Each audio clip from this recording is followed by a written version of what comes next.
Welcome to Deep Dive. Welcome. We're thrilled to have you here. Let's dive in and grow together. All right, ready to dive deep. Today we're exploring the Bhagavad Gita, chapter 4 specifically. It's all about transcendental knowledge. Ancient wisdom is about to be unlocked, right? From the very first verse, we get this image of knowledge being passed down, like some kind of sacred torch. Millions of years ago, we're talking. Krishna is teaching this wisdom to Vivasvan, the sun god himself. Then it goes to Manu, father of mankind, and all the way down to King Ikshvaku. I don't know about you, but that blows my mind a little bit. This knowledge was meant for rulers, for guiding an entire society towards spiritual and material well-being. It's powerful stuff, right? It makes you wonder, what would our world look like if leaders today approach things with that kind of wisdom? But here's the thing, the Gita doesn't sugarcoat it. Not everyone is ready to just absorb this kind of knowledge. It's almost like tuning into a specific radio frequency, you know what I mean? Yeah. Got to be on the right wavelength. The Gita talks about these two types of people, the devotee and the demon. Now hold on, before you picture horns and pitchforks, it's really more about their approach to knowledge. The devotee, like Arjuna in the Gita, they come with this open heart, a genuine desire to connect with something bigger than themselves, ready to surrender the ego and really embrace the teachings. The demon, on the other hand, well, they're trying to twist things, use the knowledge for their own gain. They lack that humility, that sincerity to really get the deeper meaning. This makes me think, how often do we approach learning, or even just life in general, with that kind of demon mindset, trying to bend things to fit our own agenda, instead of being open to what they can teach us? Definitely something to ponder. And then things get really interesting. When Krishna starts dropping these knowledge bombs about his own divine nature, he's basically saying, yeah, I remember all my past lives, no big deal. And meanwhile, Arjuna, who is considered a liberated soul, can't access those memories. That right there, that highlights the vast difference between even the most spiritually advanced being and the Supreme Lord. Krishna describes himself as unborn, unchanging, but then he says he incarnates into this world out of his own free will. Whoa, talk about a paradox, right? And why does he do it? To protect the good guys, set things straight when evil gets out of control, and reestablish those core principles of truth and goodness. Almost like a cosmic reboot button, driven by pure compassion. And this brings us to what might be the biggest brain twister in the whole Gita, the whole concept of action and inaction. We're talking karma, akarma, vikarma, all these Sanskrit terms that even super smart people can struggle to wrap their heads around. It's like trying to untangle a giant knot of philosophical string. But Krishna lays it out like this. True action is when you're aligned with the divine will, without getting all caught up in the results. It's about letting go of that ego-driven need to control everything and surrendering to a higher purpose. He even throws in this mind-bending idea, seeing inaction, inaction, and action in action. Whoa, that's a real head-scratcher. But maybe if we can crack that code, it might just be the key to breaking free from this whole cycle of material ups and downs. Think about it this way. Imagine a gardener planting seeds. They're actively working, right? But they're also surrendering to the natural processes of growth. They can't force the plants to sprout. They just create the conditions and trust the potential within each seed. Maybe, just maybe, that's a glimpse of what it means to see inaction.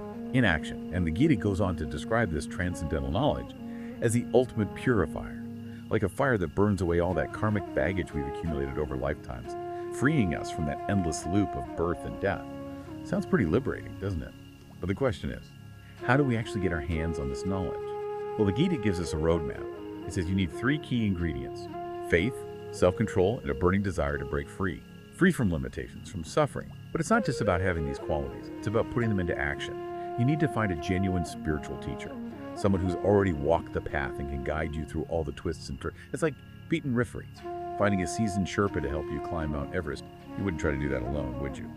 But this is important. The Gita also warns against blindly following anyone.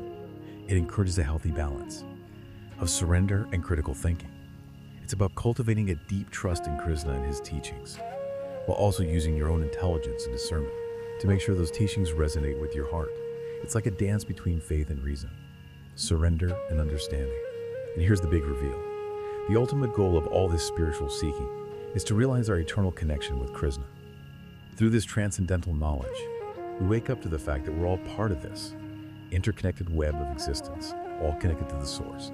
That realization, it brings a peace that goes beyond anything we can experience in the material world, the kind of peace that stays with you through the storms, through all the ups and downs of life. So, as we wrap this first part of our deep dive, I'm curious, what's standing out to you so far? What's sparking your curiosity? hold on to those thoughts. Because in part 2, we're going to explore how these profound teachings can actually be applied in our modern lives. Buckle up. It's about to get even more interesting. Okay, so we kind of laid the groundwork and explored some pretty deep concepts. Now, let's get practical. How does all this ancient wisdom about transcendental knowledge actually play out in our modern lives? It's a good question, right? One of the big themes that keeps coming up in both translations is this idea of sacrifice, or yajña in Sanskrit. Now, I know when you hear sacrifice, you might think giving up chocolate or Netflix, and yeah, sometimes it's like that. But the Gita is talking about something much deeper, a total shift in how we see action.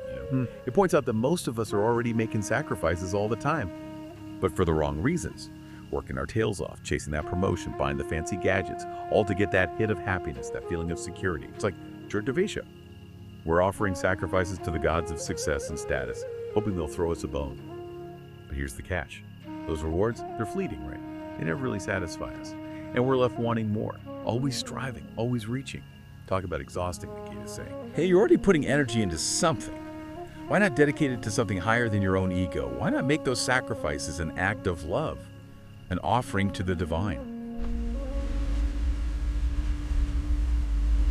Just imagine for a second, taking all those things you're striving for, recognition, success, material comfort, instead of clinging to them, offering them up, surrendering them to a higher purpose. What if your work became a form of worship? Your efforts, a way of connecting with something bigger than yourself. Now that's the kind of sacrifice that leads to real freedom, to liberation from that constant cycle of craving and dissatisfaction. It's about recognizing that we're not the ultimate doers, Krishna is. We're like instruments in this cosmic orchestra. And when we surrender to his will, the music, it just flows through us. Effortless. I know, this might sound kind of out there, maybe even a little scary to some, but think about it. How much lighter would you feel if you weren't carrying the weight of all those expectations, all those desires, if you could let go of the need to control everything and just trust that you're exactly where you're supposed to be, doing exactly what you're meant to do. That's the peace that comes from aligning your actions with the divine will, from making your life a sacred offering. And speaking of peace, there's this incredible passage in one of the translations. It describes transcendental knowledge as a fire that burns away all the karmic residue from our past actions, almost like a cosmic reset button, clearing out all that negativity and baggage we've accumulated over lifetimes. But here's the thing, you can't just Google transcendental knowledge and download it, right? It's not something you get through intellectual effort or mental gymnastics. It's the result of spiritual practice, of cultivating faith, self-control, and a deep yearning for liberation. And that's where finding a genuine spiritual teacher comes in, someone who's walked the path, who can guide you through those dark forests of doubt and confusion and point you towards the light of truth.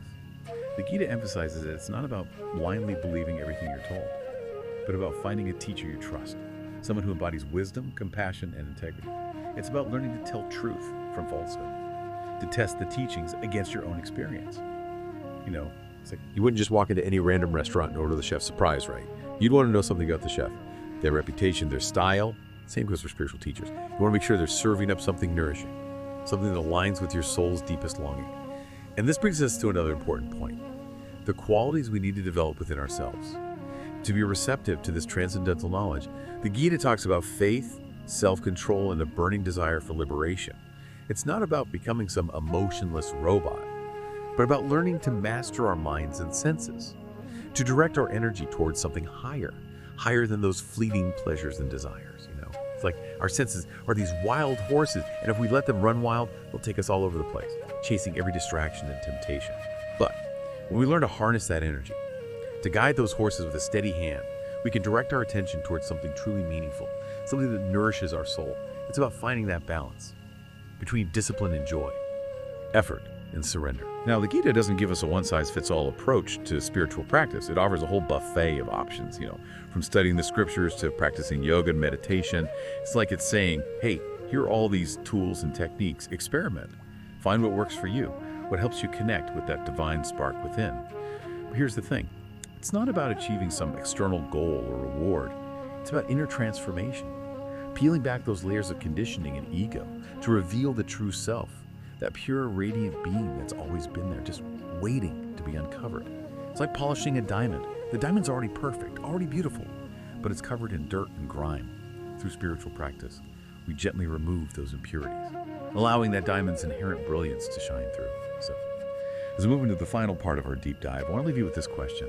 What if the real treasures aren't out there in the world? What if they're buried deep within ourselves? What if the journey to liberation isn't about escaping from the world, but about discovering the divine within and then expressing that divinity through every thought, word, and action? We've been on quite the journey, haven't we? Exploring the Bhagavad Gita, from that ancient lineage of wisdom to, the whole devotee versus demon thing and that radical idea of sacrifice. It's a lot to process. But one of the most powerful things we talked about is seeing the world through this lens of transcendental knowledge. It's like upgrading from a flip phone to the latest smartphone. Suddenly a whole new world of possibilities opens up, right? And one of the translations it talks about seeing inaction, inaction, and action, and inaction. Sounds like a riddle, I know. But it points to a really profound shift in how we see things. It's about realizing that. On a deeper level, we're not the ones in control. Chris is the ultimate source of all action. And we're kind of like instruments in his divine orchestra. When we can really get that, it brings a peace that goes beyond anything this material world can offer. It's like realizing you're not a tiny boat being tossed around by the waves, but you're actually part of the vast, unchanging ocean itself. And that realization, that shift in perspective, that's what the Gita is ultimately pointing us towards. It's about waking up to our true nature, our eternal connection with Krishna, and realizing that all living beings are all part of this interconnected web of existence. It's a journey of self-discovery, peeling back those layers of ego and illusion to reveal the pure, radiant being that's always been there, just waiting to shine. So, as we wrap up our deep dive into the Bhagavad Gita, take a moment, reflect on what really resonated with you. What insights are you taking away? What questions are still swirling around? What's one small step you can take today to bring this wisdom into your life? Maybe approach your work with a new sense of purpose, seeing it as an offering to something greater than yourself. Or maybe take a few minutes each day to just be still and connect with that inner peace. Remember, this path to liberation, it's a journey, not a destination. It's an ongoing process of growth, surrender, and self-discovery. And you don't have to go it alone. Seek out guidance from those who inspire you, those who embody the qualities you aspire to. Keep seeking, keep questioning, keep diving deeper into the mysteries of life. And who knows, maybe you'll discover that that's the greatest treasure of all, was within you all along. Thanks for joining me on this deep dive. Until next time, may your journey be filled with purpose, joy, and the unfolding beauty of the divine.